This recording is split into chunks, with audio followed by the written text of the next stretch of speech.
বিশ্বাস করুন, আল্লাহ যদি কাউকে কিয়ামতে হিসাবের জন্য ধরেন, জাহান্নাম ছাড়া কোনো উপায় নেই। হিসাবের জন্য যদি আল্লাহ তার কোনো বান্দাকে ধরেন, জাহান্নাম ছাড়া কোনো উপায় নেই। সেই জন্য আল্লাহর কাছে এই দোয়া করতে হবে, আল্লাহ পাক তুমি আমার হিসাব নিবা না, আমাকে ক্ষমা করে দিও।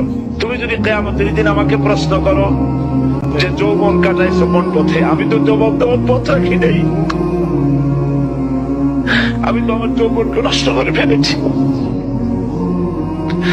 তুমি যদি প্রশ্ন করো টাকা পয়সা কামাই করেছো কোন পথে, আমি তার জবাব দেওয়ার পথ রাখি নেই।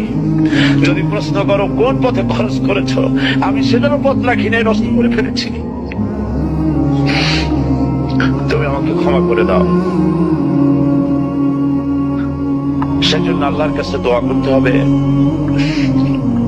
ربنا آتنا في الدنيا حسنة وفي الآخرة حسنة وقنا عذاب النار وادخلنا الجنة مع الأبرار وادخلنا الجنة بغير حساب।